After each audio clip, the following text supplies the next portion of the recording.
오늘 요한복음 3장 16절 말씀, 한 구절의 말씀, 요한복음 3장 16절 말씀 같이 읽겠습니다. 하나님이 세상을 이처럼 사랑하사 독생자를 주었으니 이는 그를 믿는 자마다 멸망하지 않고 영생을 얻게 하려 하심이라. 아멘. 얼마나 놀라운 말씀인지 모르겠습니다.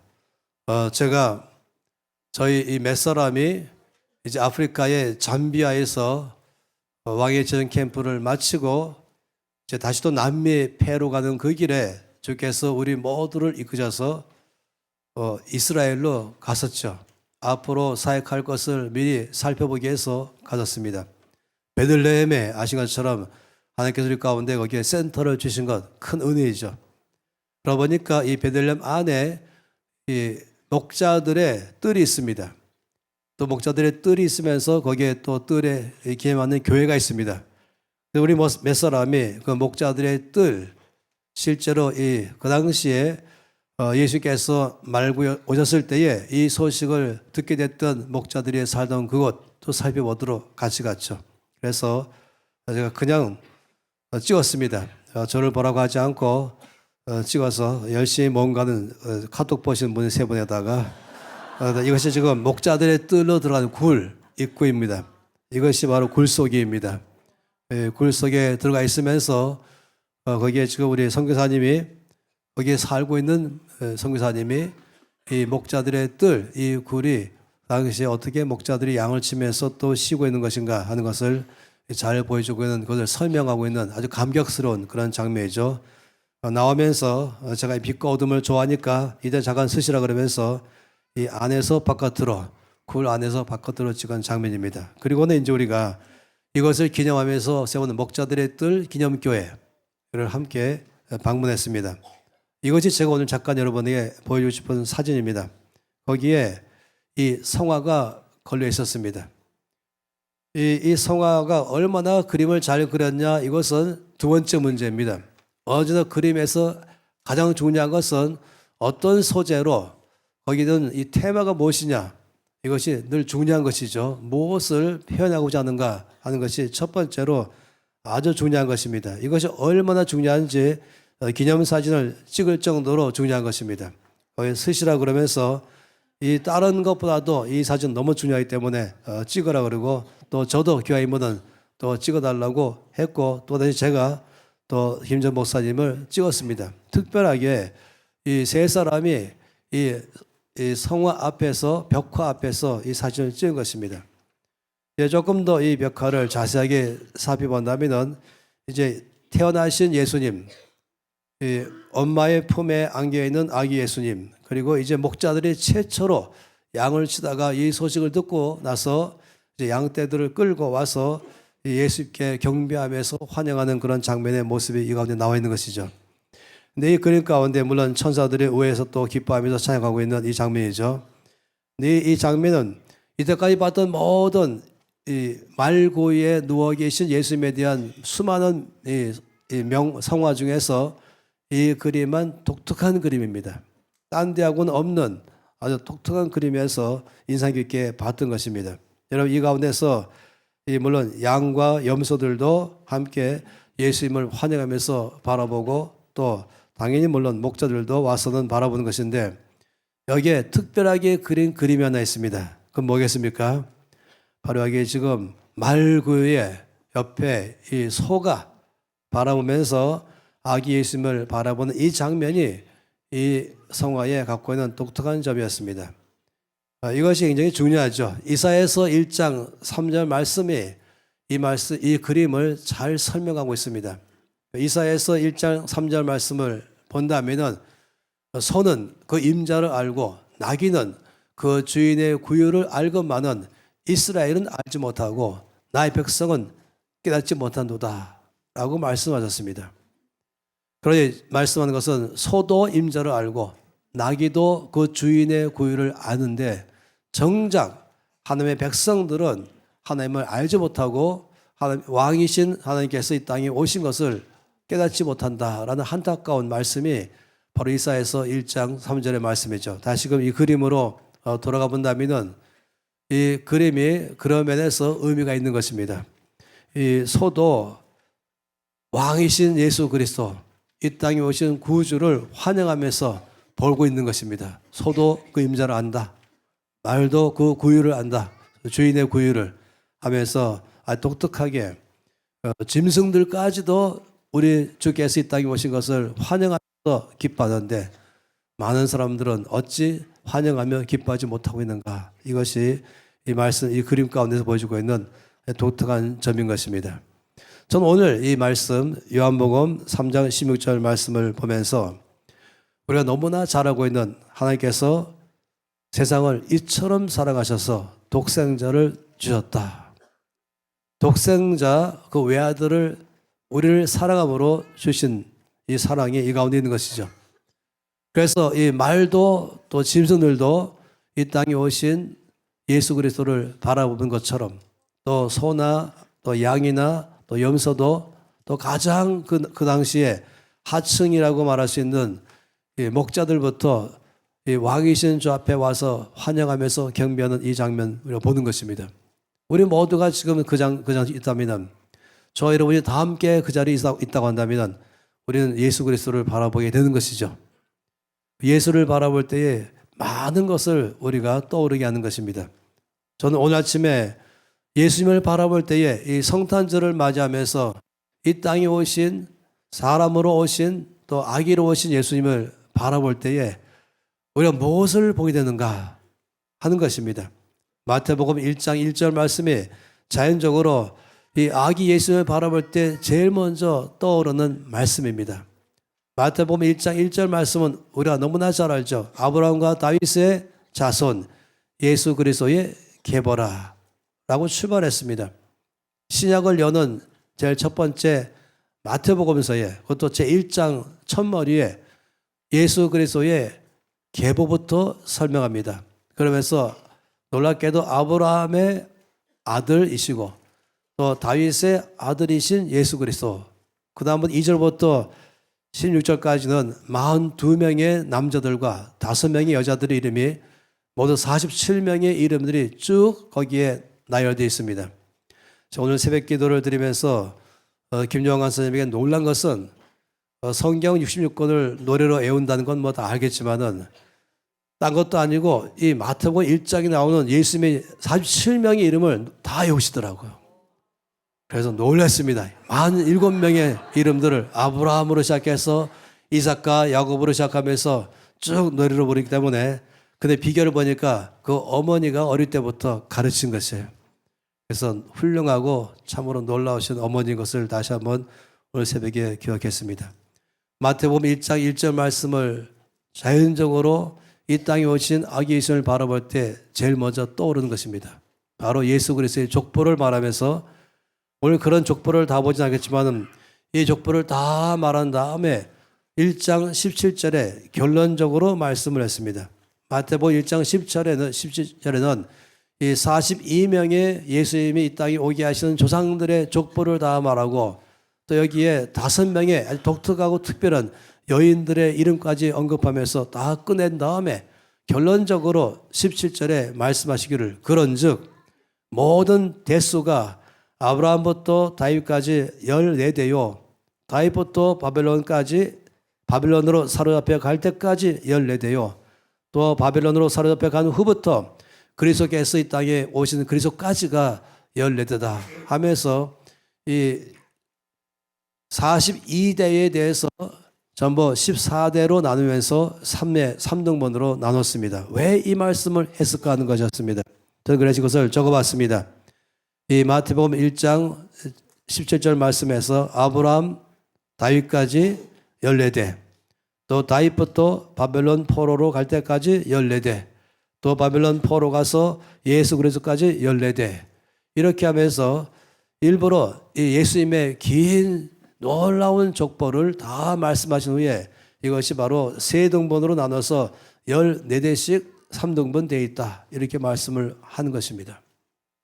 그러면서 바로 아기 예수님을 바라보면서 하나님께서 우리를 사랑하심으로 그 독생자를 주신 우리 안에 계신 독생자를 바라보면서 이 땅에 이 예수님 오시기까지의 이 14대씩 해서 3등분 되어 있는 42대의 이 긴 족보를 왜 말씀하시는가? 예수님 보면서 족보를 보면서 그리고 예수님 보면서 무엇을 보고 있는가 하는 것입니다. 저는 이것을 나눠봤습니다. 14대로 나눌 때에 아브라함은 BC 2000년에 살던 사람이죠. 다윗은 BC 1000년대 살던 사람입니다. 첫 번째 14대는 창세기 12장부터 출애굽기, 민수기, 여호수아, 사사기 그리고 다윗이 등장하는 사무엘상까지 이 시간들이 전체가 다 1000년입니다. 1000년간의 이 시간이 지나갔습니다. 그 다음에 다윗으로 시작해서 이제 바벨론 포로 갈 때까지가 14대는 그 시간 동안에가 사무엘상과 사무엘하 여러 계산과 열왕기하 포함해서 전체가 다 다윗은 BC 1000년경 그리고 바벨론 포로는 BC 586년 말했기 때문에 전체가 500년 기간을 말하는 것입니다. 바벨론 포로로 잡혀간 다음부터 예수께서 이 땅에 오심에까지의 시간이 본다면은 이 BC 586년부터 AD 4년까지의 시간 이것 또한 500년입니다. 열왕기하, 에스겔, 다니엘, 에스라, 느헤미야 그리고 지금 마태복음과 말씀하고 있는 요한복음 포함해서 이렇게 해서 3등분해 하면서 1000년, 제1 14대 1000년, 제2 14대 500년, 제3 14대 500년 그래서 토탈 2000년.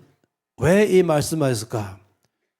말구에 누워 계시는 예수님을 바라보면서 왜 이 말씀에 떠오를까 하는 것입니다. 그것은 하나님께서 우리 모두를 구원하시고자 하나님께서 아브라함에게 약속하셨죠.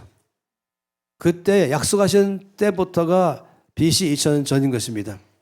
그 약속하신 후부터 1000년이 지나가도 그 약속은 성취가 안 됐습니다.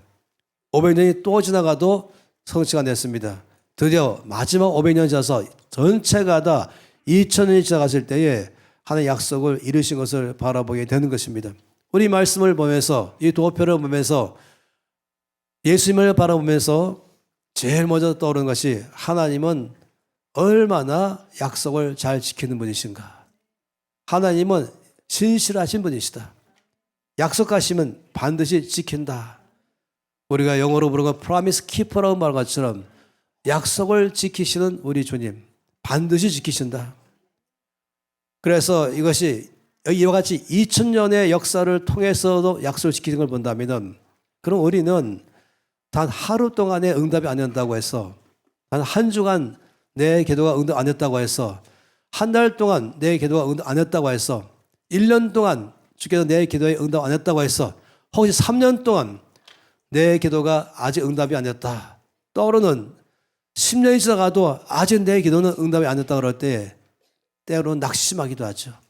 의심이 들기도 하고 기도를 포기할 마음도 가지고 하나님 정말 신실하신가?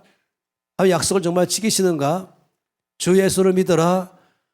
그러면 너와 내 집이 못 얻겠다고 분명히 말씀하셔서 내가 먼저 최초로 믿지 않는 가정에서 예수를 믿기 시작했고 온 가족을 위해서 주 앞에 기도했는데 전혀 주를 믿을 아무런 흔적도 안 보이고 마음은 더 강팍해지고 완악해지고 오히려 예수 믿는 나를 핍박하면서 나가는 삶을 바라볼 때는 기도를 하고 울며 기도하다가 이것이 1년, 3년, 5년, 10년 지나가면 하나님은 약속을 정말 지키는 분이신가?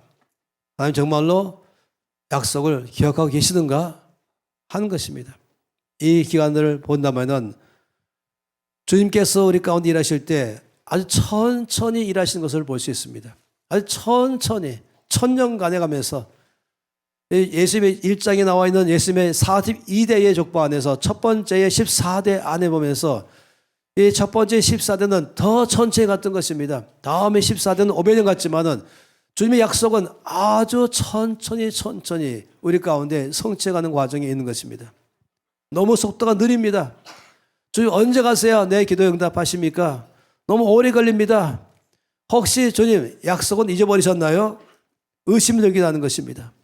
그러나 하나님은 약속을 지키는데 비록 천천히 가는 것처럼 뭔지 알지 모르지만 마지막 순간은 아주 급하고 예상을 뛰어넘게 상상을 초월해 가면서 한꺼번에 약속을 이뤄가는 것을 보게 되는 것입니다. 주께서 마치 봇물이 터지듯이 물이 한꺼번에 몰려드는 것처럼 한꺼번에 주께서 약속이 우리가 내 코앞으로 눈앞에 탁 다가버린 것입니다.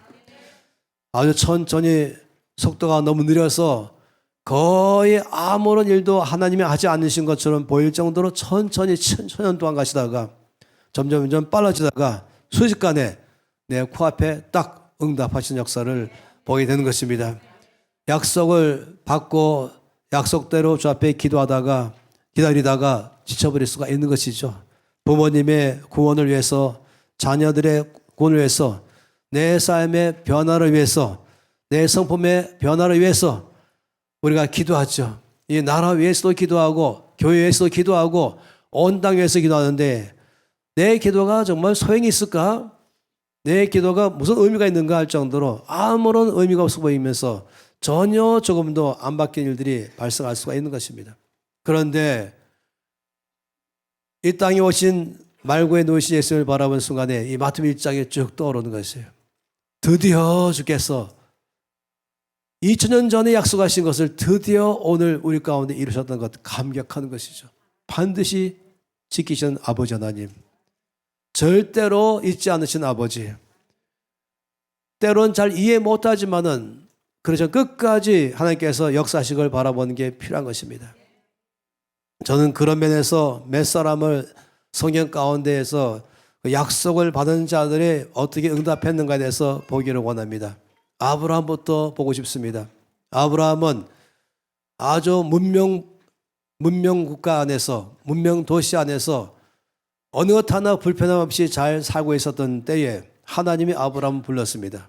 부르시면서 만나주시면서 그에게 명령하시기를 너의 본토와 친척과 아비 집을 떠나라. 여기를 떠나라. 편리하고 안락한 삶을 떠나라. 내가 너에게 지시할 땅으로 가라. 그러면 내가 너를 새로운 차원의 삶을 써주겠다. 내가 너를 복줄 것이며 그리고 또한 너의 땅을 줄 것이며 너의 자손 줄 것이며 강한 나라 민족을 이룰 것이며 온 열방을 축복하는 복의 근원으로 내가 너와 너의 자손을 쓸 것이다.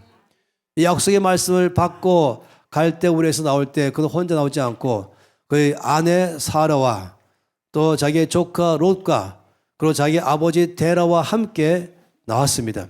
성경 말씀에 데라가 그때 나이가 200세였다고 말했습니다. 그래 너무너무 이 아버지가 연세가 많아서 이 가나안 땅에 가는 길에서 도중에 포기하고 아버지가 멈췄어요. 더 못 가고. 그래서 처음에 출발해서 얼마 안 가서 하란이라는 지역에 도착했죠. 거기서 5년간 지냈습니다. 아버지가 거기서 돌아가셨죠. 205세에 돌아가셨습니다. 그리고 205세에 돌아갔을 때에 드디어 이제 아브라함은 다시금 출발해서 가나안 땅으로 갔습니다. 그때 그의 나이가 75세였습니다. 그러니까 정확하게 성경에서는 하나님께서 그를 부르실 때 하란이 아니라 갈대우르에서 불렀다고 여러 차례 말씀하십니다. 그래서 여러 말씀 안에 볼 때에 아브라함이 나이가 70세 때에 하나님이 아브라함을 불러내신 것입니다. 약속하신 것입니다. 그리고 그 약속이 성취하는 과정에 첫 번째 5년 동안은 중간에서 머무를 수밖에 없던 것이죠. 우리 목적하는 바를 가다가 중간에 장애물이 있을 때는 초조하기도 하고 또 짜증이 나기도 하고 그러기 참 쉽죠. 관계 중심의 사람은 저 아버지가 몸이 무엇이 불편하니까 지금 목적지로 가는 게 중요한 게 아니고 아버지를 이 중간에서 잘 돌보는 게 중요하다라고 느긋하게 돌보겠지만은 저처럼 목적을 향해 가는데 머리가 다 박혀있는 사람은 약간 짜증이 나면서 왜 가는 도중에 이렇게 장애물이 있는가 하기 쉽지 않겠습니까? 아브라함은 거기서 5년간 머물렀습니다. 그러나서 다시금 출발해서 드디어 75세가 되어서 가나안 땅으로 가고 그 땅에서 살기 시작했죠. 그러다가 평생의 동반자인 그 아내 사라가 죽었습니다. 근데 안타깝게도 사라가 죽었을 때에 아브라함은 사라를 묻을 만한 매장지까지 없었습니다. 이 중동과 근동의 매장지 우리처럼 땅 속에 넣는 것이 아니라 굴을 파거나 아니면 굴이 있으면은 그 속에다 그대로 넣어놓는 것이죠. 그래서 이 굴을 무덤으로 사용한 것입니다. 당연히 아브라함은 이 사라가 나이가 많아져 가고 또 자기도 나이가 많아져 가면서 이제 죽으면 어디다가 묻을 것인가, 내가 어디에 나의 매장지를 가질 것인가를 당연히 생각했죠. 그가 살고 있는 그 지역은 그 당시가 바로 기럇 아르바입니다. 나중에 이름을 헤브론으로 바꿨죠. 이 기럇 아르바에서 그는 거기에 해쪽 속에 당시에 살고 있었는데 그 안에서 이것이면 좋겠다 생각한 것이 거기 막벨라 굴이라고 에브론에 바치는데 밭머리에 하나 굴이 있었습니다. 그래서 이제 자기 아내 사라가 죽으니까 바로 그 밭머리에 있는 굴을 매장지로 쓰고 싶어서 에브론에게 갔죠. 해쪽 속입니다. 그리고 그 앞에 절하면서 내 아내를 묻을 매장지가 필요한데 했더니 그러면 어디에 묻을 것입니까? 제가 보니까 당신의 밭머리에 있는 이 막벨라 굴이 참으로 거기에 두면 좋겠습니다. 했더니 이미 그 지역에 오랫동안 살았잖아요. 그 당시에 이 사라가 죽을 때에는 127세였습니다. 그러니까 아브라함은 137세이고 그 땅에 온 지 67년 지났습니다. 생각해 보세요. 약속받고 멀쩡히 기반이 잘 돼 있는 사업체와 집과 땅들을 다 팔아버리거나 준 다음에 출발해서 올 때에는 주께서 첫째 땅 주겠다, 두 번째 자손 주겠다, 셋째 온 땅을 축복하는 민족되게 해줄 것이다 했는데 그 약속하신 것을 받고 왔는데 이 땅에 오면서 이제 아내까지 죽을 때까지 67년 지나도록 아내를 묻을 만한 매장지까지 없었다는 것입니다. 그런데 여기서 이제 아브라함이 그 햇사람에게 에브론에게 당신의 그 밭머리에 있는 그 굴을 내 아내를 묻을 매장지로 제가 쓰고 싶다 그럴 때 기꺼이 쓰세요. 당신 여기 살면서 우리 모두에게 존경의 대상입니다. 너무너무 우리 가운데 와 살면서 항상 희생하면서 봉사하며 섬기면서 우리를 전적으로 섬겨왔습니다. 그러니 당연히 그 굴을 당신의 아내를 묻을 매장지로 드리겠습니다. 그냥 가져가세요 했죠. 이때에 아브라함이 아니요, 저는 그냥 가져가지 않겠습니다. 여기에 정당한 대가를 지불하고 그 막벨라 굴을 사겠습니다 하면서 서로 얘기했습니다. DC할 수 있는 상황도 있겠지만은 공짜로 주겠다는 것인데 이 아브라함은 전 단돈 1원도 디스카운트 하지 않고 액면 그대로 다 계산해서 그 굴값과 굴에 딸리는 밭도 포함해서 한 1000평이나 뭐 2000평 정도 되겠죠. 우리 지금 이스라엘 헤브론 가면은 지금은 이전 모르겠어요. 못 갔던 것인데 한 번 갔었죠. 거기에 이제 이 헤브론에 이 기럇 아르바의 막벨라 굴을 이제 돈 주고 샀습니다. 살 때에도 두 사람 관계를 하지 않고 다 불렀습니다. 공증했어요. 모두가 다 증명 가운데서 법적으로 공증해서 매매 증서를 써서 확실하게 자기의 것으로 받았습니다. 왜 아브라함이 이 막벨라 굴을 거저받지 않았는가? 왜 DC하지 않았는가?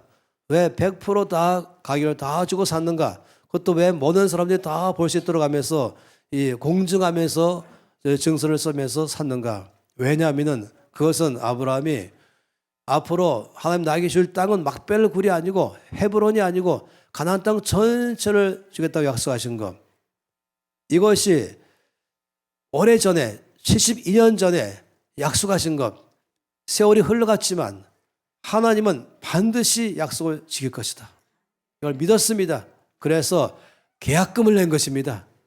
막벨라 굴을 돈 주고 산 이유는 앞으로 이 땅 전체를 주께서 나에게 줄 거라는 것에 대한 믿음을 가지고 나의 믿음의 표현인 것입니다. 이 막벨라 굴은 아브라함이 하나님이 약속하신 것을 반드시 지킬 것이라는 확신 갖는 믿음에 대한 그의 표현이었습니다. 1년도 아니고 10년도 아니고 67년이 지나갈 때까지 땅 한 평 없는 그것이지만은 그는 조금 더 의심하지 않았습니다. 반드시 줄 것이라고 믿었죠. 그래서 거기 장사했습니다. 그리고 자기도 죽었을 때에 자기 아들에게 바로 나를 너희 엄마 사라가 있는 이 막벨라 굴에 나를 반드시 묻어라. 왜 그랬습니까? 좋아서가 아니고 앞으로 이 땅 전체를 줄 거에 대한 약속을 믿었기 때문에 그는 죽을 때까지 고작 해야 막벨라 굴 하나밖에 자기 소유가 없었지만은 가나안 땅 전체를 주실 약속을 그는 철저하게 믿었습니다. 그러난 다음에 이제 그 땅에 온 지 100년 지나갔었죠. 175세 때에 아브라함이 죽었으니까 그 땅에 온 지 100년 후에 죽을 때도 막벨라 굴밖에 없었지만은 그래도 아브라함은 약속을 믿었습니다. 너무너무 천천히, 약속이 너무너무 천천히 이루어지고 있어요. 속도가 너무 느려요. 눈에 보이지 않고 지금 내가 죽을 때까지도 약속의 말씀이 나에게 이루어지지 않았지만 아브라함은 조금 더 의심하지 않고 그 약속을 믿고 주실 것을 믿고 거기에 자기 몸을 묻었습니다. 이삭도 180세에 죽었을 때에도 동일하게 그도 자기 아버지 엄마가 묻혀있는 막벨 굴에 그도 묻었습니다. 이삭은 아브라함과 동일한 약속을 믿었습니다. 하나님께서 반드시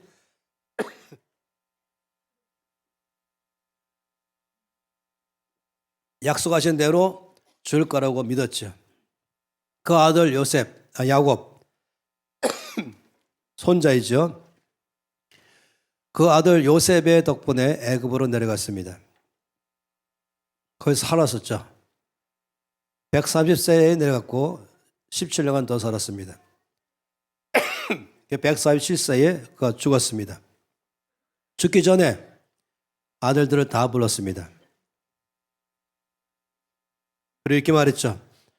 내가 죽었을 때에 나를 애굽에 장사하지 말고 막벨라 굴에 장사하라. 그것은 나의 할아버지 아브라함, 나의 할머니 사라, 나의 아버지 이삭, 나의 어머니 리브가, 그리고 나의 아내 레아도 거기 장사되어 있다. 나를 거기다 묻어라. 왜 그런 것입니까? 아브라함과 이삭과 야곱은 모두가 다 하나님이 오래전에 약속하신 것을 반드시 지킬 것을 믿기 때문에 흔들지 않고 간 것이죠. 세월이 넘어져갔죠. 요셉이 죽을 때가 되었습니다. 그때 요셉은 자기 형제들을 다 불러놓고 이혼했습니다. 그것이 유명한 창세기 맨 끝에 50장 24, 25절 말씀인 것입니다. 요셉의 형제들에게 말하기를 나는 죽을 것이다. 그러나 하나님이 당신들을 돌보시고 다시 말하면 돌아보셔서 당신들을 이 땅에서 인도하여 내어서 아브라함과 이삭과 야곱에게 맹세하신 땅에 이르게 하시리라. 요셉이 죽기 전에 모두에게 말하기를 하나님께서 반드시 우리를 처음에 아브라함과 이삭과 야곱이 약속하신 그냥 막벨라 굴만이 아니라 가나안 땅 전체를 우리 가운데 주실 것이다. 그렇기 때문에 내가 죽으면 말했죠. 여기서 반드시 하나님이 당신들을 돌보시리니 당신들은 여기서 내 해골을 메고 올라가겠다고 나에게 맹세하라 라고 말했습니다. 그래서 저는 이 말씀들을 보면서 아브라함과 이삭과 야곱과 요셉 이 4대가 얼마나 믿음의 사람들인지, 지금 약속한 지 오랜 세월 지나가도 조금 더 이들은 흔들리지 않았습니다. 우리는 때로는 한 달만 응답 안 해도 포기하고 계속 끝이기도 하고, 시험 들었다고도 말하기도 하고, 하나님께 시험 들고 하나님께 상처받았다 그러고 믿음 다 떨어지고 교회도 안 나오려고 그러고 더 이상 말씀 안 읽어, 내가 좀 교회 갈 기분 나는지 아냐 이렇게 하면서, 여러분 저는 지금 이 예수님의 이 땅에 오시는 모습 보면서 이 믿음을 가지고 있는 사람들이 하나님께서 얼마나 오랫동안 약속을 천천히 이행하신 장면을 함께 보고 있는 것입니다. 세월이 흘렀죠. 드디어 하나님은 약속하신 대로 온 애굽을 거기서 강하게 민족 만드는 다음에 모세의 안내로 끄집어냈습니다. 홍해를 지나고 광야를 지나고 이제 여호수아의 안내를 받으면서 요단강을 건너가서 그 땅을 차지하고 물려받았습니다. 여기에 대해서 제가 처음으로 발표하는 제 도표입니다. 이 도표를 그려봤어요. 처음에 이 70대 때 아브라함이 나이 70세에 하나님이 그를 불러내셨죠. 그리고 아브라함이 175세에 죽었죠. 그의 아내 사라도 죽었죠. 이때 막벨라 굴을 샀죠. 그래서 175세, 100년 지나간 다음에 그 땅에 죽을 때는 막벨라 굴 외에는 한 병도 없었죠. 그리고 이삭도 108세에 죽어서 똑같이 무덤에 들어갔죠. 야곱도 147세에 죽었지만은 애굽에 있지 않고 헤브론으로 옮겨라 했죠. 요셉도 죽은 다음에 반드시 주께서 우리를 약속하신 대로 그 땅으로 가게 할 터인데 그때는 내 해골을 반드시 메고 가라. 가나안 땅에 들어갈 때에 들어간 사람이 요셉이에요. 요셉도 함께 들어갔어요. 여호수아와 갈렙 말고 또 한 사람이 누구냐? 요셉인 것입니다. 요셉이 그 땅으로 들어갔습니다. 그래서 이 기간을 다 봤습니다. 이 기간을 다 살펴봤습니다. 그럴 때에 이 전체 이 갖고 있는 이 시간들을 제가 다 계산해 봤습니다. 여기 다음에 출애굽 편 다음에 바로 못 들어가고 40년을 또 방황하면서 불신앙 때문에 다 죽고 다음 세대 들어갔죠. 여기까지가 이 400년에다가 여기 바로 30년에다가 그 다음에 다시 또 40년 광야 생활 전체가 470년. 하나님께서 약속하신 약속을 470년 후에 성취하셨습니다. 거의 500년 가까이 지나서 어디 생각하십니까?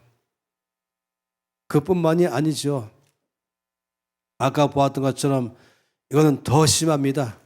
2000년 이 땅에 오신 베들레헴에 오신 예수님을 바라볼 때에 무엇이 보이는가? 하나님이 얼마나 약속을 확실하게 지키시는가? 2000년이라는 기간을 통감해서 약속을 지키는 우리 하나님 아버지의 모습을 보는 것입니다. 천천히 아주 느리게 거의 아무것도 응답받지 않는 것처럼 보이지 모르지만은 주님은 이 땅 예수님을 보내시면서 우리에게 강하게 말씀한 것은 나는 약속을 반드시 지킨다. 예수님을 바라볼 때에 약속하신 것은 반드시 지키시는 하나님을 보게 되는 것입니다. 2000년 걸렸을 때에도 지키는 하나님을 바라보는 것입니다. 저는 이 말씀을 준비하면서 생각해 봤어요. 주님께서는 언제 오시는가? 반드시 오신다고 말씀했습니다. 많은 사람들은 아니 오신다고 하면서 2000년 지나갔네.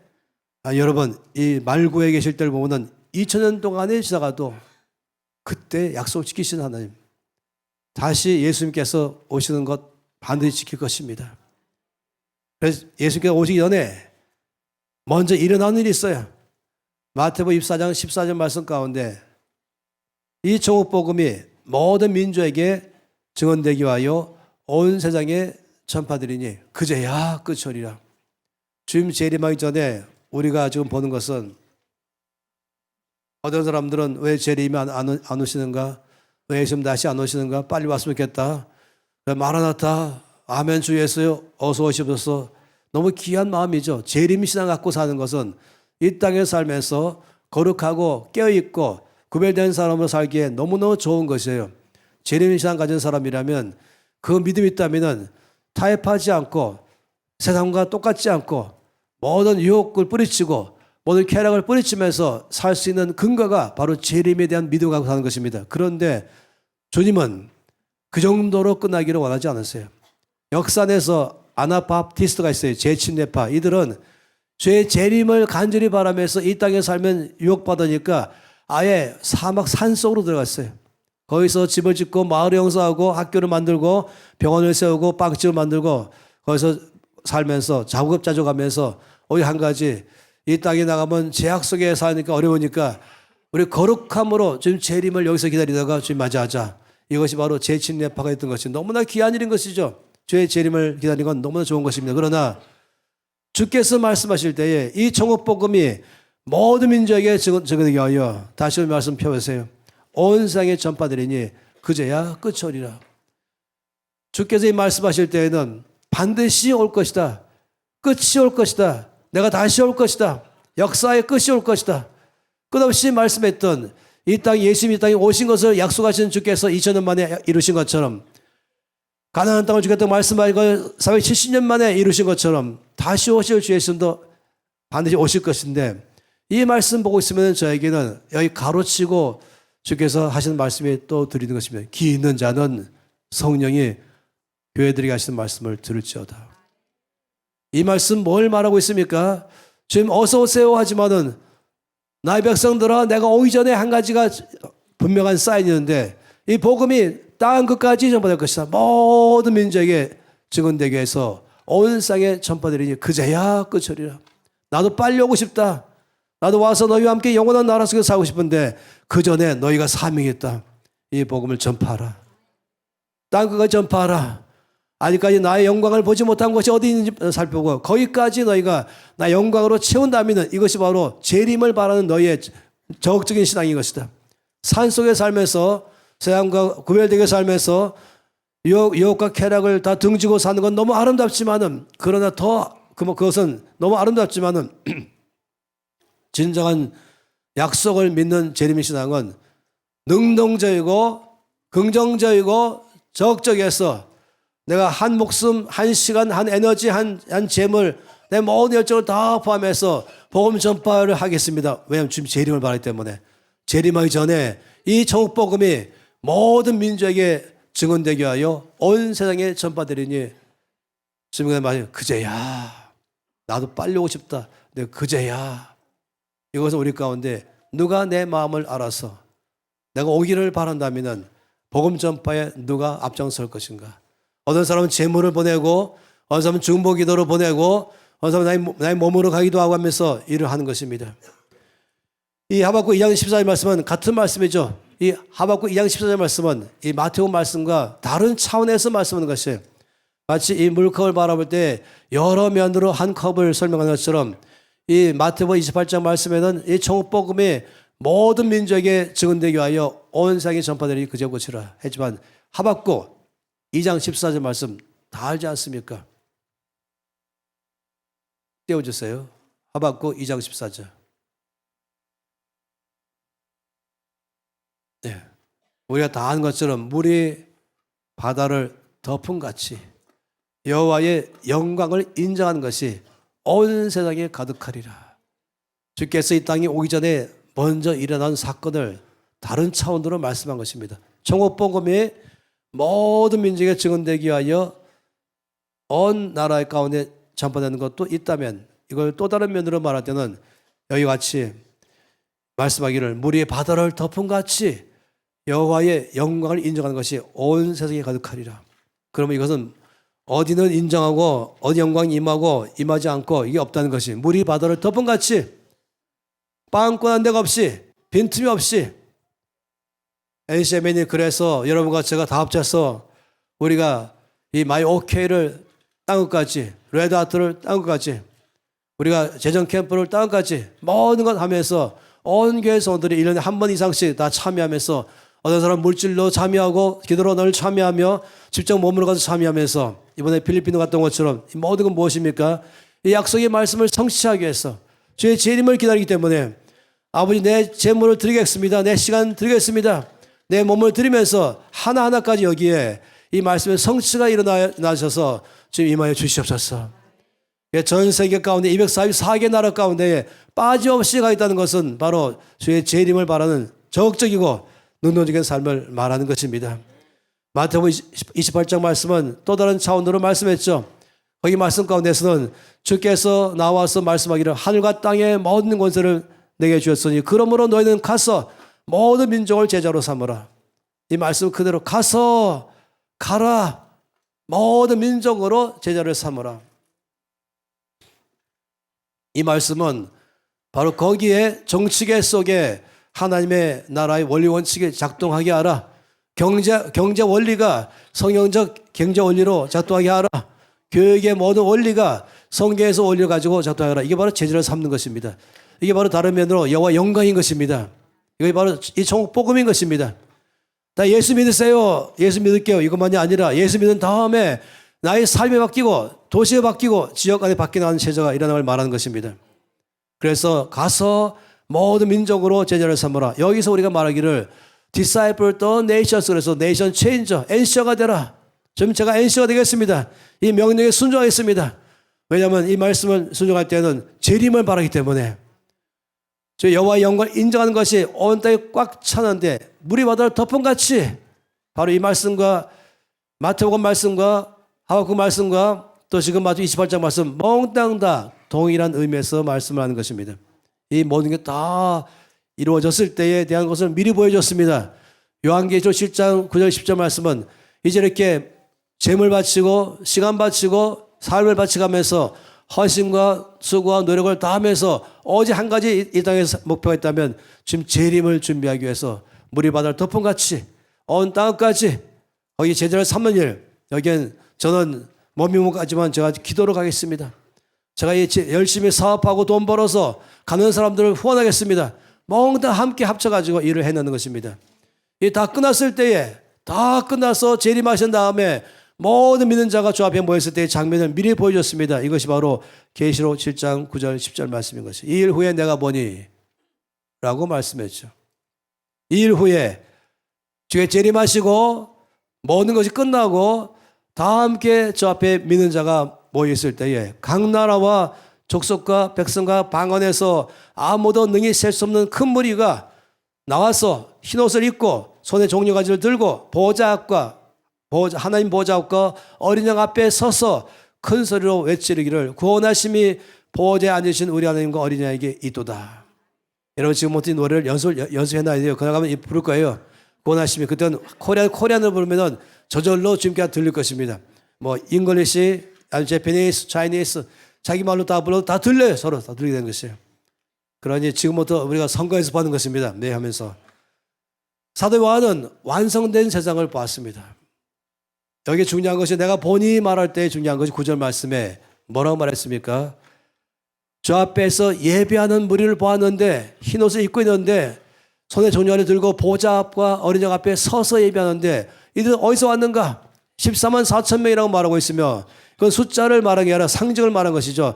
이는 다시 말하면 각 나라, 각 족속, 각 백성, 각 방언.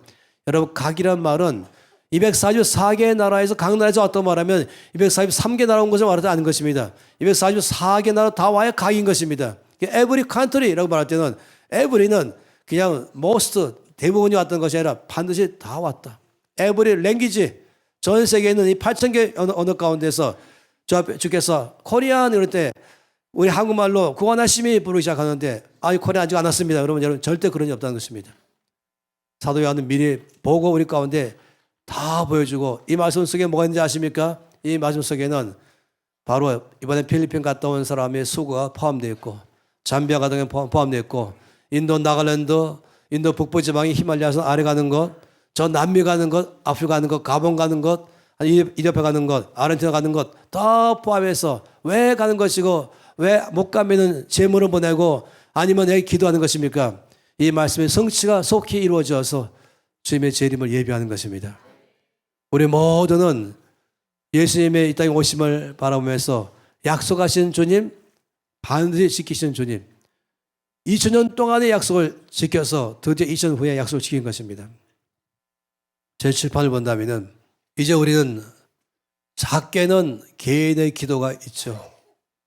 즉시 응답 안 했다고 해서 실망하지 말고 포기하지 말고 의심하지 말고 470년 동안 믿음을 잃지 않고 바라봤던 사람을 기억해 보시고 100년간이나 죽을 때까지도 응답이 안 됐지만은 응답받을 것을 100% 확신하면서 평안하게 지켜러 간 사람들의 믿음을 생각해 보시고 주께서 이루시는데 470년 후에 이루시고 또 하나는 2000년 만에 이루신 주님 내 기도를 반드시 듣고 응답할 줄 믿습니다. 나의 부모님의 주께 돌아오는 것, 나의 가정에 돌아오는 것, 나의 자녀가 돌아오는 것 기도하면은 뭔가는 증상이 보여야 되지 않겠습니까? 기도하면은 바로 다음 날쯤에는 문 열면서 아빠 엄마 하면서 나 회개할게 하고 오는 것이 보일 텐데 더 멀리 가고 있을 때 여러분 그래봤자 주의 손 안에 있습니다. 네가 아무리 가봤자 끝나는 것입니다.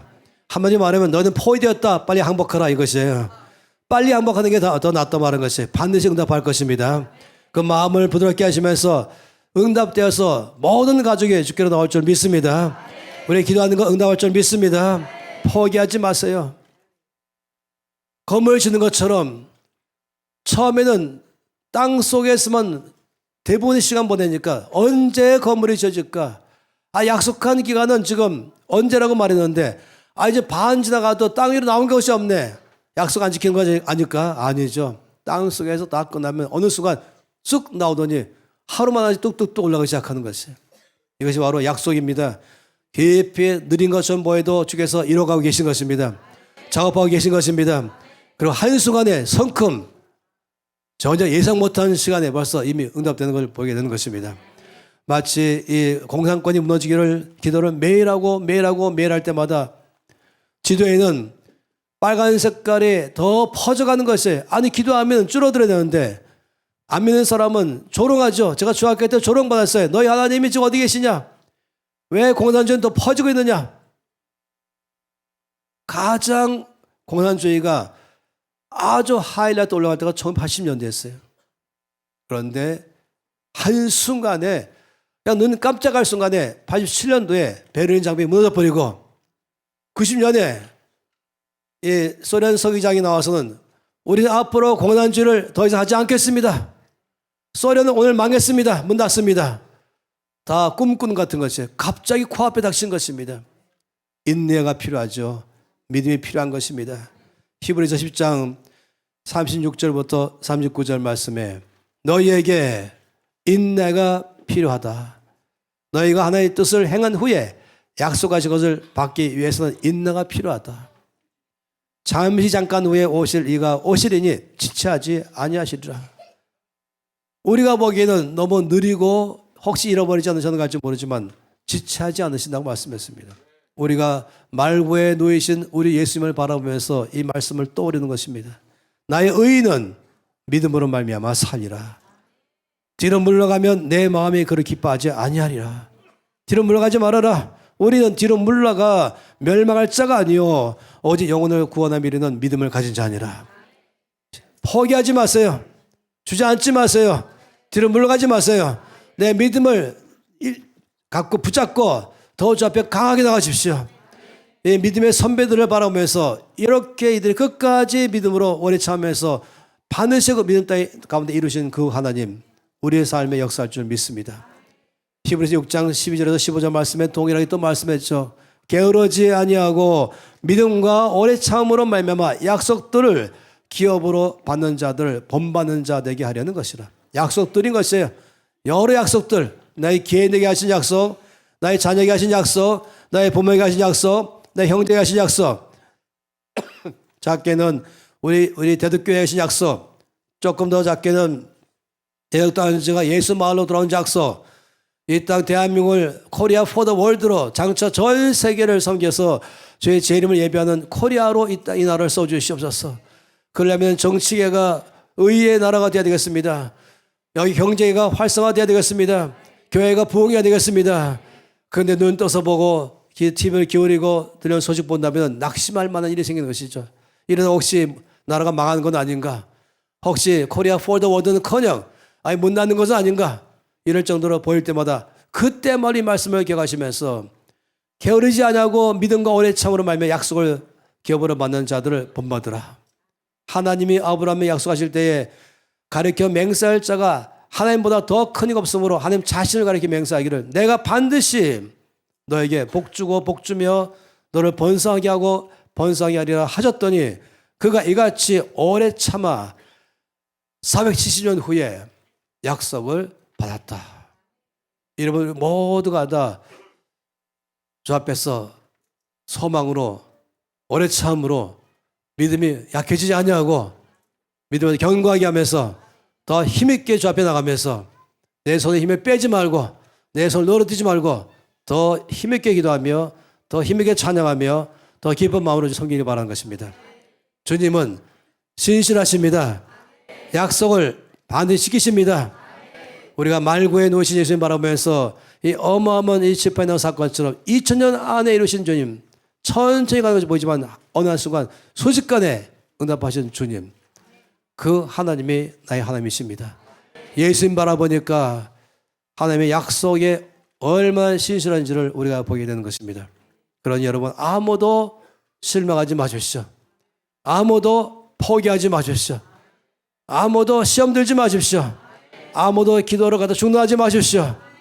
주님께서 이렇게 100년이 지나가도 겨우 자기 묻을 장사할 땅 한 빈밖에 없다 할지라도 이 땅 전체를 죽고도 굳게 믿고 죽은 사람 그 아들 이삭도 거기에 묻고 그 손자 야곱도 묻고 그 후에 증언자 요셉도 묻었던 그 땅. 이건 우리에게 큰 소리로 말한 것입니다.